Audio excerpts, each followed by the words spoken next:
Muy bien, pues este es un vídeo para el Perú. Y es un vídeo para Rafael López Aliaga, para que pueda, de una vez por todas, el Perú desarrollarse como la potencia económica que debería ser. De una vez por todas. Puede que no guste lo que vaya a decir, porque entiendo que hay ciertas malas experiencias con esto, pero es la única opción para tomar el óxido nitroso del coche, o sea, como hacer que el coche vaya como un cohete, que Perú vaya como un cohete y se desarrolle económicamente. Uno. Necesita un presidente capaz para poder hacer este plan. Creo que el señor Rafael López Aliaga, que me parece que es un hombre con honradez y con capacidad administrativa y de gestoría, que es un empresario, podría hacer esto. El plan consistiría en lo siguiente. Rafael, escúchame bien. Esto te lleva a ser presidente del Perú 10 años, ¿eh? 10 años, aunque debería serlo 35. Eh, Lo primero, llegar a un acuerdo con mineras estadounidenses, incluso con otros países occidentales aliados de Estados Unidos, que hagan un poco el contrapeso a China, a fin de que, pues, ni Estados Unidos domine completamente, ni China, ¿no? En el proceso de desarrollo del Perú. Luego habría que buscar otra forma de desarrollar la soberanía del país. Pero lo primero es ofrecer 5 o 6 grandes minas a empresas mineras estadounidenses, a lo mejor 7 si ven que es un riesgo demasiado alto, eh, y de ahí, sé que no le va a gustar a los peruanos porque estoy hablando del país de ellos, pero bueno, escuchadme porque esto os va a beneficiar. Y de ahí les ofreces que sea algo libre de impuestos, pero les pides a cambio un pago en especie de impuestos alrededor de 300.000 millones de dólares. Más o menos estas minas con una concesión a 30 años, libres de impuestos, ingresarían alrededor de 500.000 millones de dólares, 550.000 a lo largo de estos años. O sea, estamos hablando de que el Perú se quedaría más o menos con el 60% de la riqueza que generarían estas minas. O sea, y se lo quedaría en los primeros 10 años de esa concesión minera de 30 años. Por tanto, no está mal. No está mal. Entonces, ¿en qué consistiría el contrato? No es que las mineras vayan a pagar ese dinero al Perú. Aunque si se hiciera bien no me importaría, ¿no? Pero es que las empresas mineras, con la supervisión del gobierno peruano, incluso la supervisión del gobierno estadounidense, sobre todo el peruano, y con auditores internacionales, ingenieros, todo tipo de expertos necesarios, organizaciones internacionales, contratan a las mejores empresas en la construcción de viaductos y túneles, creo que son francesas y españolas. Se buscaría las mejores, o sea, se hace un concurso y solo entran las mejores, y de ahí se elige a una o dos. Pero vamos, yo me iría por la calidad y que se hiciera bien, porque tiene que ser una carretera antidisísmica.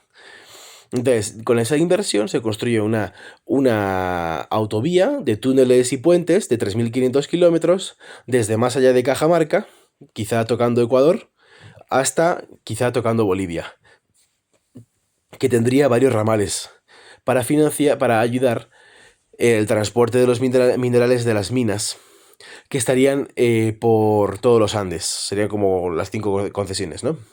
Como por el centro, 2 al norte y a lo mejor una al sur o por ahí, ¿no? Y entonces esta carretera vendría con unos ramales. Sería el ramal Arequipa-Puno, luego Cajamarca, por ahí, más o menos, yo no me sé bien el mapa del Perú, hacia la parte norte de la carretera central, del eje central, que lo llamo yo así. Ojalá lo llames así, Rafael. Si la haces, se tiene que llamar carretera del eje central. Y luego Trujillo también, pues hacia la mina, ¿no? Más o menos, donde esté, o una población importante, pero que esté bien conectado con la mina. Y luego aprovechas también la carretera central que va de Lima a Huancayo al Cerro de Pasco, ¿no? Por ahí, más o menos. Y ya tendrías la mitad del Perú conectado. Esa autovía tardaría unos 10 años en construirse, a una parte ya estaría conectada a Cuzco y de Cuzco a Arequipa. Habría otra conexión ahí, me parece razonable. Y ahí tendrías ya la columna vertebral del desarrollo para llegar a la selva. Porque esto te liberaría dinero para dos cosas. Para construir la carretera norte-sur que vaya desde Iquitos hasta Puerto Maldonado que conecte la selva. Para ir construyendo presas de agua que vayan aumentando la cantidad de agua potable disponible para los peruanos, porque Perú tiene agua de la misma calidad que el resto del mundo. Lo que pasa es que no se utiliza bien o no hay disposición de ella adecuadamente, ¿no? Y serían más o menos unas 153 presas pequeñas o medianas que a lo largo de 10 años, conectando las intercomunicaciones entre ellas, entre las de la sierra y las de la costa, tendrías pues que hacer pues eso, los acueductos o los canales o las tuberías que permitirían hacer trasvases de agua entre unas presas y otras para mantenerlas de la costa con mayores niveles de agua, sobre todo para consumir agua potable y, y también para que se desarrolle a nivel agrícola el Perú. Esto se puede hacer dentro de 8 años, llevaría al Perú a poder aumentar un 40% su superficie agrícola en el país, en la costa, perdón. Y además, como ya estaría la carretera de norte a sur y ya habría por lo menos seguramente una carretera conectando la sierra, o sea, Lima, Huancayo, Selva, y a lo mejor también desde Cajamarca hasta Iquitos y así, ya te comenzarías a tener un cierto desarrollo agrícola más o menos en torno a estas grandes carreteras. Entonces, una vez realizado esto, el foco poco a poco, de manera gradual, iría hacia la selva y en 20 años, para el año 2045, ya comenzarías a tener un gran desarrollo agrícola. Hasta que el país tenga más o menos un 25% en explotaciones frutícolas o agrícolas, ¿no? Dependiendo. La costa peruana va a ser más para agricultura, como la que yo veo aquí en España. Y la selva sería más para la fruta, ¿no? Que es lo que más crece allí. El cacao, el café y otros productos que no conozco, pero bueno. Y Perú pues pasaría primero a ser, desarrollando la zona de la costa, la potencia número 60 a nivel mundial en términos agrícolas, y ya si unes toda la fuerza de la selva, sería llegaría a ser la tercera potencia mundial a nivel agrícola, y ya para el año 2035-2040 los peruanos ya podrían pensar en conectar bien eh, Perú con Brasil, extender la autovía que va desde Cajamarca hacia, pues yo qué sé, Cuenca, Ecuador, Bolivia, La Paz, incluso llegar a acuerdos con Colombia para que llegue hasta Bogotá, y entonces Perú se convierte en el epicentro uno de los epicentros o pilares de la unión de libre comercio que se va a dar. De ahí, Rafael, escúchame también esto, logra que poco a poco el Perú vaya llevando a cabo una reducción del gasto público para que el Perú más o menos pueda tener 5% de impuestos, el impuesto corporativo, como lo llaman en Estados Unidos, el impuesto a sociedades, y solo el impuesto a la renta, 10%. De tal forma que se eliminan los demás impuestos. De manera proporcional, ¿no? O sea, lo primero que puedes hacer es despedir a un montón de funcionarios de la administración, los administrativos, desarrollando un estado digital mínimo, lo cual te permitiría ahorrar unos 7.000 millones de dólares en gastos. La corrupción sería otro tanto. Entonces ahí podrías ver cuánto podrías bajarle los impuestos en 7.000 millones. Si persigues la corrupción, si reduces mucho el Estado, podrías tener una mayor cantidad de dinero de partidas para tenerlas para el desarrollo de presas, que no hay mucho dinero. No sé si son como 1.000 millones o 2.000 millones lo que tiene Perú. Entre 1.000 y 5.000, no me acuerdo, si no llegaba a 5.000 millones. Para las presas, tenéis 10.000 millones para carreteras. Pero como ya tendréis la superautopista central y las autovías, los ramales, porque estarían financiados por las mineras, los polígonos industriales y los puertos, todas las empresas metidas ahí, pagando impuestos por adelantado, pero con concesiones largas de 30 años, esta primera parte del plan te aseguraría la presidencia de 10 años, porque si ya lo haces bien los primeros 5 años, los peruanos te van a votar de calle para que para que termines la carretera, vamos. Que se iniciaría en diferentes puntos. Imagino, pues por el centro se desarrollaría una parte, otra por el norte y otra por el sur, ¿no? De lo más fácil a lo más difícil. Eh, y nada, también acelerarla un poquito la que va a Huancayo. Pero bueno, el caso es que una vez tengas esto hecho, lo siguiente que te voy a contar te va a asegurar la presidencia por 35 años. 35 años. Escúchame bien. Los administrativos ya hemos hablado de eso, ¿no? Y te permitiría reducir los impuestos en 7.000 millones de dólares, más o menos. Es una bajada significativa. Eso aumentaría la regularización de empleados. Más o menos, si haces lo siguiente que te voy a decir, podrías llegar al 65% de regularización de trabajadores para el año 2035 o 2040. Incluso más, ¿eh? Estoy siendo conservador, realista.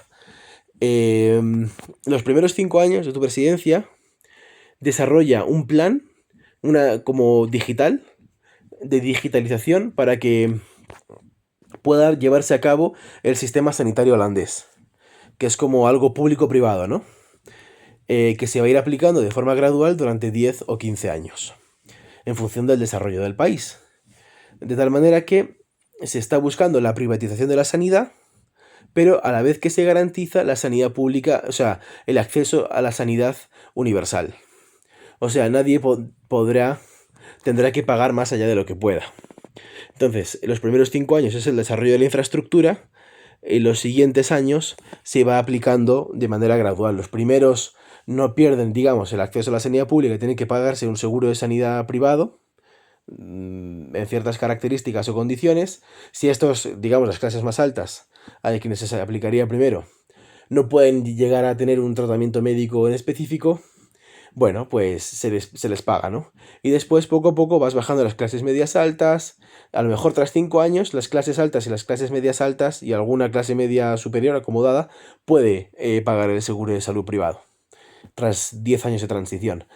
Y luego poco a poco vas haciendo lo mismo hasta que ya casi no hay clases medias bajas. O sea, solo las clases medias bajas y las bajas tendrían casi una cobertura total, ¿no? Pero las clases medias a las más altas no.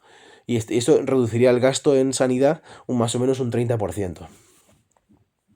Y luego con la educación es más o menos lo mismo. Lo que propone Javier Milei es como un cheque escolar, de tal forma que las personas tienen total libertad para elegir su colegio. Y esto también aumenta la meritocracia y reduce el gasto en educación. O sea, se hace más eficaz. Y nadie diría que Holanda es un país de gente que no está educada, formada. Yo diría que los holandeses, yo los he tratado muchas veces en España por mi trabajo, son gente que tiende a ser refinada, educada. El problema es que no hay natalidad en Europa en general. Entonces, cada vez se ve menos lo que fueron los europeos, ¿no? Entonces, bueno, si haces estos planes, en los primeros 15 años, los primeros 5 años tendrías un boom económico significativo, pero ya los planes holandeses entrarían con fuerza en el segundo y el tercer mandato y tendrías crecimientos económicos de hasta el 8% anual. Y luego a partir del 15º año va bajando. Porque, hombre, así se me olvida, el Fondo Soberano de Pensiones. Porque claro, al hacer esto, puedes ir bajando los impuestos de forma sostenida hasta alcanzar el 5% de impuestos. Que por cierto, Abraham solo pagó el 10%.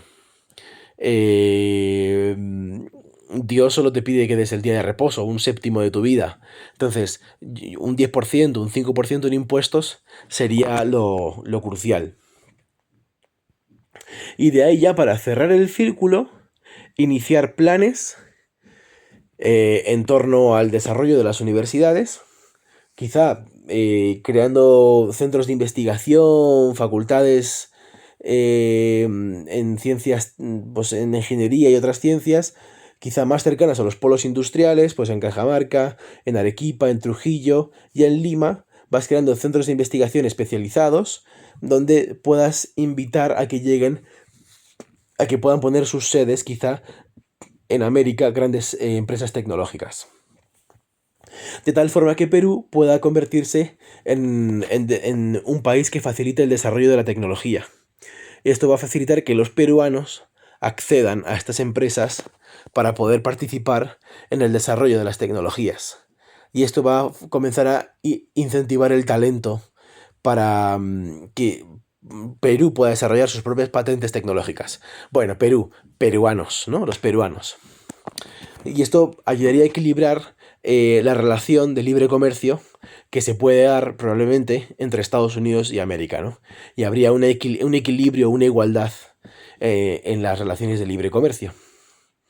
Aplicando todo esto, Perú estaría siendo el pilar para el desarrollo, o sea, el pilar del modelo de crecimiento económico que probablemente sería liderado por una Venezuela muy potente. Debido a que tiene más recursos y no tiene unos Andes tan pronunciados, es más fácil comunicarla por carretera. eh, bueno, y quizá tenga más relaciones con Estados Unidos, no lo sé. Bueno, no lo sé, es muy rica, ¿no? Tiene mucho petróleo, oro, no sé. Pero bueno, Perú sería una de esas fortalezas y además, si hace lo siguiente, que se aplica el índice que yo llamo de Hayek, o sea, respaldar la moneda del sol peruano, que me gustaría que se llamara monarca, con la imagen de Cristo en vez del sol, con la imagen de Cristo, a lo mejor con un sol detrás, no me importaría. Pero bueno, eso ya es una preferencia personal, aunque creo que sería muy simbólica y sería representativo de lo que realmente es el Perú. Podrías buscar que cada año se respalde un 1% a través del Banco Central o la Reserva del Perú, el Banco de la Reserva del Perú, no sé cómo se llamaría, del flujo monetario del país, que creo que son más o menos 150.000 millones de dólares de flujo monetario en Perú, entre todos los 32 millones de peruanos. O sea, tendrías que respaldar, pues eso, el 1%, 1.500 al año. Y vas respaldando cada vez más, de tal forma que al estar la moneda respaldada y al crear centros de desarrollo tecnológico y al estar bajando impuestos, estás mandando un mensaje al Perú, perdón, al mundo, de que tú puedes recibir capitales extranjeros y eso podría atraer a empresas extranjeras, ¿no? Porque, ¿por qué no irte a un país donde no solo te ofrece infraestructura, te ofrece facultades universitarias, te ofrece puertos y polígonos industriales? ¿Por qué no llevar allí empresas tecnológicas donde además tendríamos acceso a una gran cantidad de metales necesarios para el desarrollo de nuestras tecnologías? Y tendríamos otros metales cercanos en el continente porque Perú está muy céntrico en lo que es toda la zona de los Andes, donde está la mayor parte de la minería. Guay, ¿no? Y entonces pues estaríamos cerrando, poniendo la guinda al pastel. Y bueno, esto sería, ya cerraría, con esto cierro el ciclo de que tuvieron los españoles un poco con los cobradores de impuestos en América, los condestables. Obviamente no funcionó bien la centralización que se inspiró en los franceses, pero que no era aplicable de manera realista a América, ya que había intereses muy dispares entre España e Hispanoamérica. España se centraba mucho en la política europea y América pues se centraba mucho más en la libertad, en desarrollarse y no se pudieron compaginar ambos mundos con los Borbones. Eh, bueno, pues creo que podemos los hispanos ir dando fin a ese mundo, tanto del latrocinio que ha habido después del Imperio Español y el tiempo de pues impuestos un poco más altos durante el siglo XVIII, especialmente con los Borbones. Podemos ir dando fin a todo eso, a ir creando una unión de libre comercio, libre de aranceles, en la que no haya reyes, en la que nuestro único rey sea Jesucristo, ya que también los españoles aquí estamos cogiendo disgusto con los Borbones, ¿no? Y eso es todo lo que tenía que compartir. Si haces esto, estarás cumpliendo la voluntad de Dios y estarás llevando al Perú al primer mundo en 50 años. Tú estarás de presidente 30 o 35 años. Con 30 sería suficiente ya para hacer todo esto. Y, y ya pues sería, los siguientes que vinieran lo harían todo fácil. Lo tendrían todo fácil, tendrían todo desarrollado.